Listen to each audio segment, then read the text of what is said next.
Olá, meus amigos, minhas amigas, sou o professor Lac e com muito prazer, muita satisfação, vamos continuar esse nosso mini curso de licitações, artigo por artigo, capítulo por capítulo, título por título. E agora a gente vai trabalhar o capítulo 3º do título 1º, que fala das definições. Cara, isso aqui foi muito importante, isso aqui. Achei muito legal na nova lei, um capítulo exclusivo das definições, né? Antes era um artigo isolado, lá na parte inicial da lei, agora não, né? E além disso, o que acontece? O rol de definições aqui foi muito grande. Eu que sou professor de legislações aqui da Lá Concursos, né? Quando a gente pega um texto como esse, a gente observa o seguinte, cara, o legislador aqui, o que ele teve? Ele teve a preocupação, tá? O legislador aqui teve a preocupação de quê? De detalhar o máximo possível das definições. Isso ajuda muito, né? Com certeza, esse capítulo aqui, 3º, a gente vai ter uma boa visão, né? Vamos lá, continuando, né? Então vamos lá direto, primeiramente, né? Vamos lá, artigo 6º, né? Para fins desta lei, consideram-se. Primeira definição, órgão. Claro, né? Órgão é unidade de atuação integrante da estrutura da administração pública. Então, órgão é uma unidade de atuação, tá? Todo mundo trabalha em um órgão. O que é uma entidade? Entidade é unidade de atuação dotada de personalidade jurídica. Ou seja, aqui é uma diferença, né? Ou seja, então o órgão é um ente despersonalizado. E a entidade, para a lei, é um ente com personalidade jurídica, né? E aqui você pode ser um órgão da administração pública direta, tá? Aí você pega as secretarias e os ministérios são entes despersonalizados, porque faz parte da administração pública direta, né? Ou da administração pública indireta. Aí vem a administração pública, né? A administração pública, administração direta e indireta da União, dos estados, DF, dos municípios. Inclusive, as entidades com personalidade jurídica de direito privado, sob controle do poder público e as fundações por ele instituídas ou mantidas, né? Então, isso é a administração pública, ou seja, todo o aparelho do Estado é a administração pública. E claro que a administração pública é o quê? É um somatório dos seus órgãos e as entidades, né? Então, a administração pública é... Então, ele pegou do menor. Qual que é o menor? Órgão, né? Ele parte integrante da administração pública, né? Entidade. Aí as entidades, né, de atuação dotada de personalidade jurídica, de uma organização, né? Por exemplo, direta, ela não é dotada, né? Somente o poder de Estado. Indireta, dotada de personalidade jurídica, né? Ok, né? A administração aqui, o que é isso? Aqui é a gestão, né? Órgão ou entidade por meio da qual a administração pública atua. Atua, né? Órgão ou entidade por meio da administração pública atua. Então, a administração pública é formada por diversos órgãos, ela é formada por diversas entidades e cada uma delas tem um produto que ela vai atuar, ela vai realizar a gestão desse produto. Essa é a administração, né? Vamos lá, agente público, né?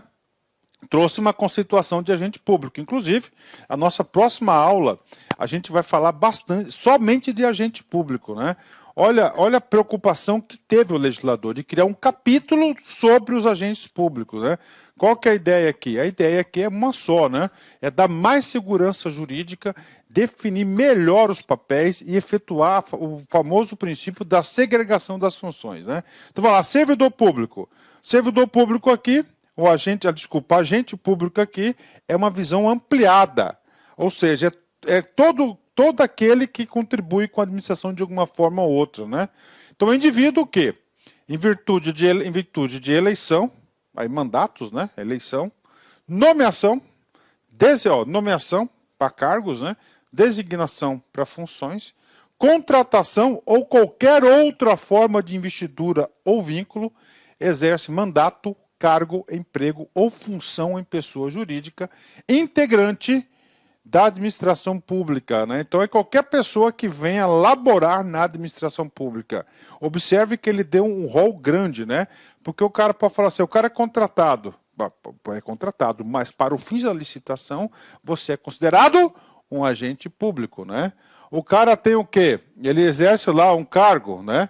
Um mandato, cara, para a administração pública, para a lei de licitações, ele é considerado agente público. Professor, qual que é a importância dessa definição?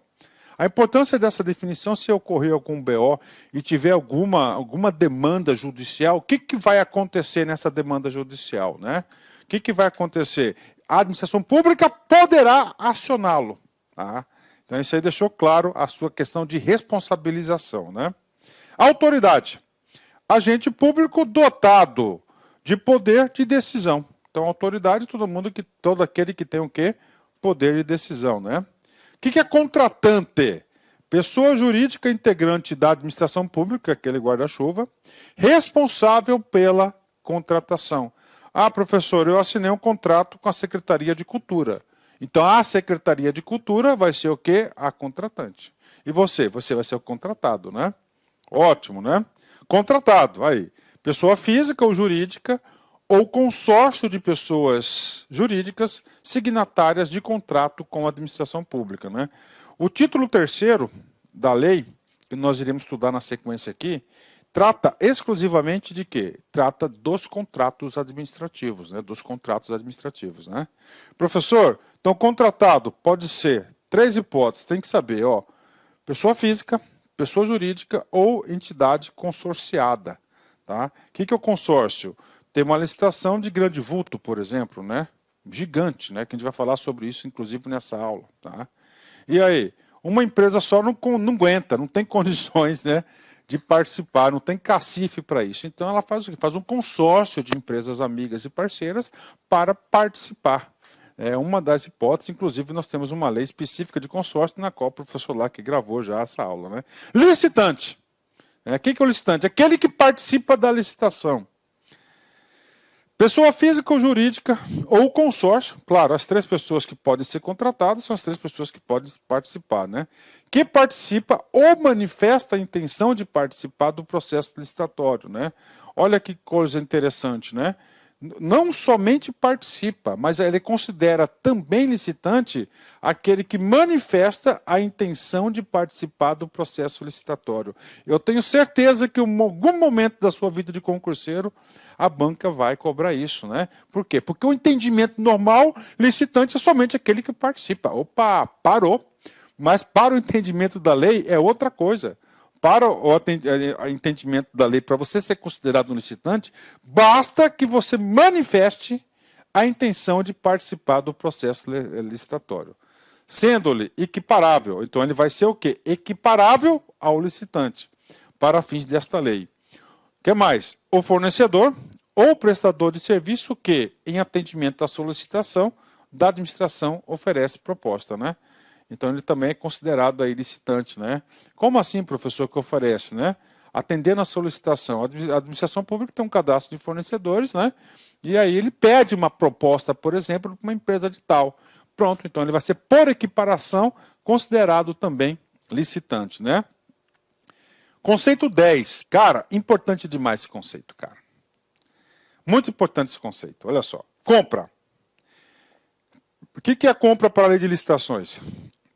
Aquisição remunerada de bens, tá, para o fornecimento de uma só vez ou parceladamente, considerada imediata com o prazo de entrega de até 30 dias da ordem de fornecimento, né? Então, olha só, gente, essa parte final está em amarelo porque é muito importante, eu vejo probabilidades de elaborar questões de concurso aí, ó. Com prazo de entrega de até 30 dias da ordem de fornecimento. Então vamos lá, compra, aquisição remunerada, ou seja, nada de graça, né? Aqui um comércio, de bens para fornecimento de uma só vez ou parceladamente. Professor, uma só vez eu entendo, tá? O cara foi lá, fez uma licitação, entendeu? E aí ele fez o seguinte, tá? Comprou um carro, beleza, entregou um carro, morreu, tá? Resolveu o problema, né? Agora, vamos supor que que a administração pública cobrou 1000 caixas, 1000 resmas de papel. Tá? E aí ela faz o seguinte, ela emite uma ordem de fornecimento, tá, para 300 resmas naquele pedido. Depois, ó, tem do prazo de entrega de até 30 dias da ordem de fornecimento. Então tem um contrato com 1000 resmas, tá certo? solta uma ordem, pode ser de 1.000? Sim, se for de 1.000, ela entregou de uma só vez. Agora ela pode ser de forma parceladamente, no caso que eu disse, não, eu vou precisar de 300 resmas para os próximos 40 dias. O cara vai lá e entrega as 300 resmas, aí está acabando as resmas, aí o que acontece? Vai lá e faz mais um pedido de 200, 300, de acordo com a necessidade do órgão ou entidade da administração pública, né? Mas esses 30 dias é importante, né? Se tem definição de obra, tem definição de serviço, tá? Então ele vai definindo todo mundo. O que é o serviço? Atividade ou conjunto de atividades destinadas a obter determinada utilidade intelectual ou material de interesse da administração. Então esse é o serviço, atividade ou conjunto de atividades destinadas a obter determinada utilidade. Olha, determinada utilidade. Por exemplo, lá um reparo na energia elétrica, é um serviço, beleza? Ó, intelectual, consultoria, né? Ou material, né? Que é uma coisa bem específica. Então isso aqui é o serviço. Se você tem compra, você tem serviço, você vai ter outra classificação importante. O que é isso? Obra. Então, o que é obra? É toda atividade estabelecida por força de lei, como privativa das profissões de arquiteto ou engenheiro, que implica, ó, ou engenheiro, né? Todas as engenharias, não limitou em apenas engenharia civil, né? Que implica intervenção no meio ambiente por meio de um conjunto harmônico de ações que, agregadas, formam um todo que inova o espaço físico, que inova. Então, ó, conjunto harmônico de ações agregadas que formam um todo que inova o espaço físico da natureza ou acarreta alteração substancial das características originais de um bem imóvel. Então, obra só tem em bens imóveis, né?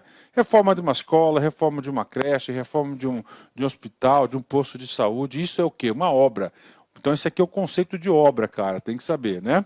Olha só, e agora, professor? Agora a gente vai entrar num rol, tá? De 6 classificações. Tá? A gente vai ler uma a uma, né? Então, olha como é importante. Como é que o examinador pode cobrar? Então é o seguinte, você tem aqui, por exemplo, aqui, ó, o item 13, bens e serviços comuns. Professor, o que é o bens e serviços comuns? Vou fazer a leitura para você. Aqueles cujos padrões de desempenho e qualidade podem ser objetivamente definidos por edital por meio de especificações usuais do mercado. Está aí. Tá? Então são o quê? São todos os bens e serviços usuais do mercado. São as aquisições usuais. Isso aqui é um bens e serviços comuns, né? Aí você tem especial. O que acontece, né? Você tem que saber cada um desses, ó, contíguos, contínuos, né? Serviços contínuos com regime de dedicação exclusiva de mão de obra. O que esse item 6 aqui, 16 aqui? Faz uma administração pública, né? Faz um contrato com uma empresa, onde a empresa fornece, por exemplo, digitação, por exemplo, né? Estou chutando aqui ó, os objetos, né? Onde ele tá? Onde o contratado fornece 10 digitadores, por exemplo, incluindo um cara de rede, tudo lá. E esses caras, eles trabalham exclusivamente para a administração pública nesse contrato. Por isso que falo de dedicação exclusiva. Tá? Aí você tem contínuos, serviços não contínuos, né? Ou contratação por escopo, não é que por escopo, por demanda, por período certo. Tá? Você vai dar 15 dias, 10 dias, né?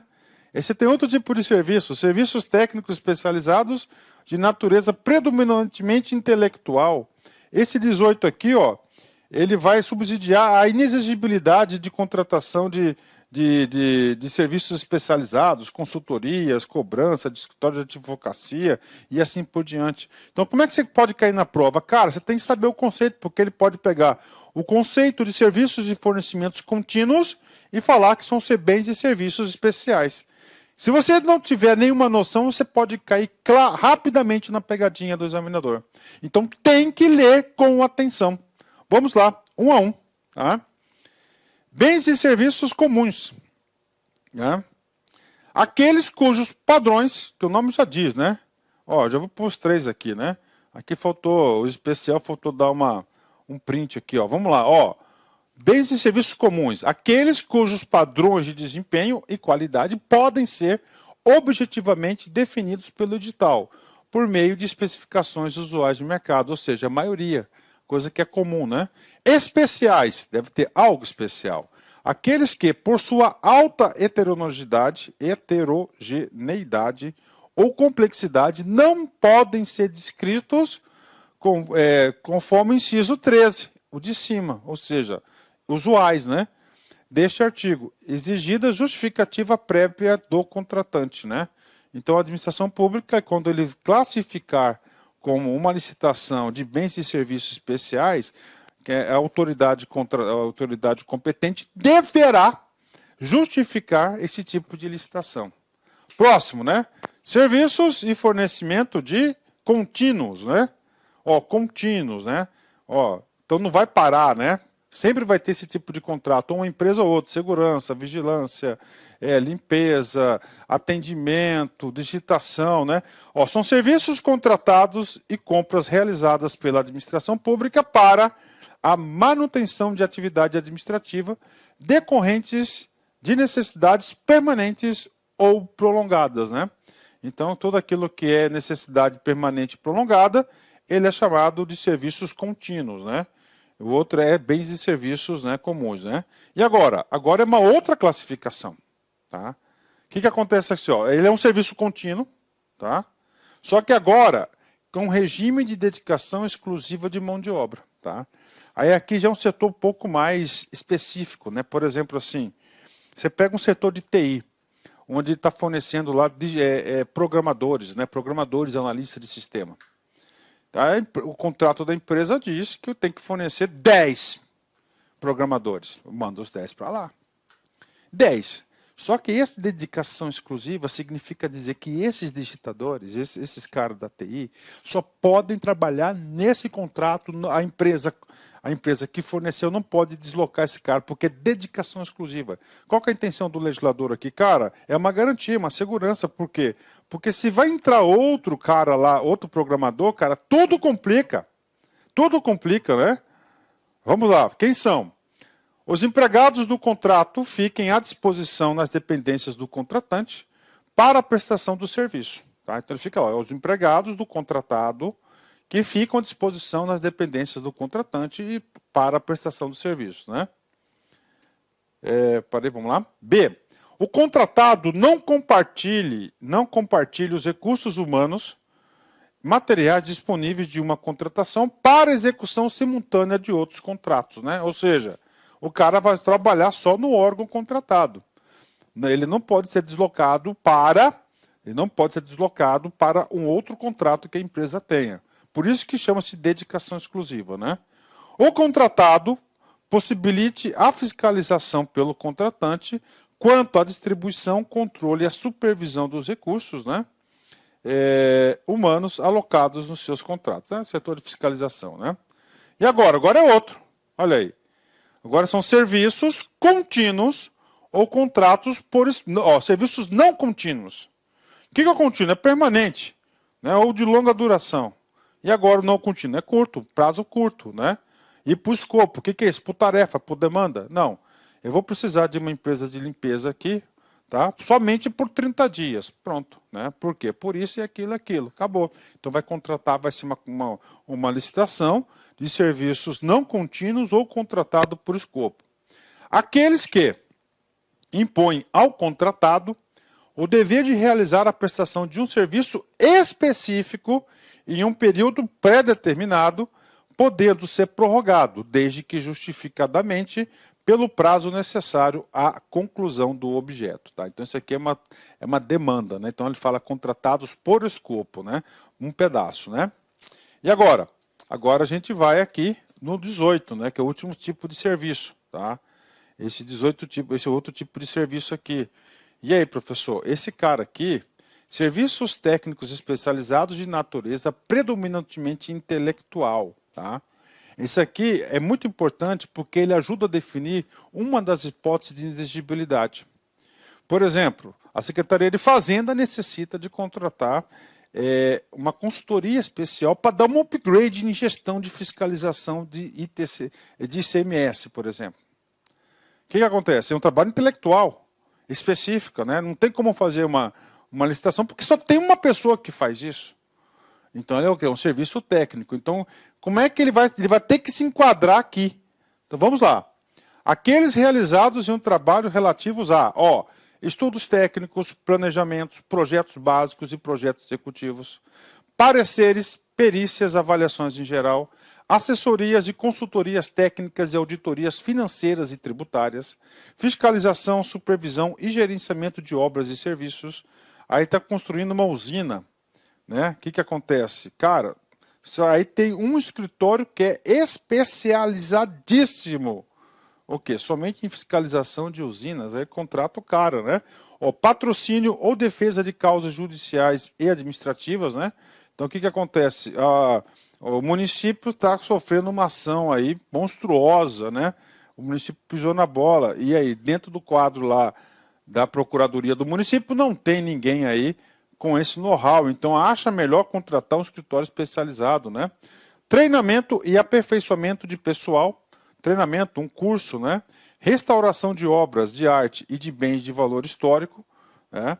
Controles de qualidade e tecnológico, né? Na análise, testes, ensaios de campo e laboratoriais, instrumentação e monitoramento de parâmetros específicos de suas obras e no meio ambiente e demais serviços de engenharia que se enquadre na definição deste inciso, né? Então esse cara aqui, serviço. Cara, tem que saber assim, como é que vai cair na prova? O cara vai falar o seguinte, ele vai querer saber quais as hipóteses de exigibilidade por contratação de serviços de natureza intelectual. É uma dessas hipóteses, né? É uma dessas hipóteses, então aqui é inexigibilidade, não dispensa, né? Vamos lá, notória especialização, né? Aí eu digo para vocês o seguinte, notória especialização, né? Tem eu vou passar aqui rápido aqui, tá? Era para estar um slide aqui, depois eu volto aqui, para aí, tá? O que eu quero falar para vocês? Eu quero falar de inexigibilidade aqui para vocês. Só um minutinho, vem cá, vem comigo aqui. Não precisa cortar o vídeo não, tá, Vitor? Para aí, pá. Opa. Oh, não está aqui, cara. Aqui, está aqui, tá? Então é o seguinte, olha só, tá? Tá aqui. Depois eu volto lá, tá? Isso aqui é o slide, Ave Maria, slide 38, final da aula. Então, inexigibilidade, quando é impossível a realização, tá? da licitação. É diferente de dispensa, né? Então, quando que pode ocorrer, antes, na Lei 866, fornecedor exclusivo era vedada preferência e marca, a mesma coisa. Aí vem aqui, o 2, serviços técnicos profissionais especializados de natureza singular, com profissionais ou empresas de notória especialização, vedada a exigibilidade para serviços de publicidade e divulgação. E agora, o item B, vem cá, serviços técnicos especializados de natureza predominante intelectual. Aí eu pergunto para você, o que é a natureza intelectual? Nós acabamos de ler. São aqueles 6 itens, tá? São aqueles 6 itens que trata que é natureza intelectual.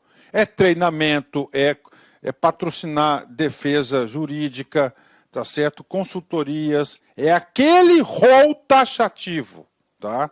É aquele rol que é natureza intelectual. E vem mais, com prestador de notória especialização. O que é notória especialização? A gente vai fazer a leitura desse item agora. Vedada a inexigibilidade para o serviço de publicidade e divulgação, né? Então, essa parte final, agora eu vou voltar lá. Vou voltar lá, né? Aí, quando vou voltar lá para vocês. Inicialmente, gostaria de pedir desculpas por interromper os seus estudos, mas essa videoaula é uma videoaula demonstrativa do nosso site LAC Concursos. Você quer continuar assistindo essa videoaula? Aliás, você quer fazer um curso altamente competitivo, que eu tenho certeza que você vai ficar competitivo para a prova da Câmara Municipal de Várzea Grande. Eu sou o professor Lac, especialista em concursos públicos. Somente em 2022 eu já tive a oportunidade de ser aprovado em 7 concursos públicos. Eu quero te ajudar. Eu quero transferir todo o meu conhecimento, todo o meu know-how na sua preparação. Professor, qual que é o diferencial da LAC Concursos? Cara, aqui na LAC Concursos é o único site que tem uma metodologia vitoriosa de estudos. Aqui nós temos uma ferramenta chamada de Personal Coach. Personal significa pessoal e coach significa treinador. Então você tem um treinador pessoal de concurso, no caso eu.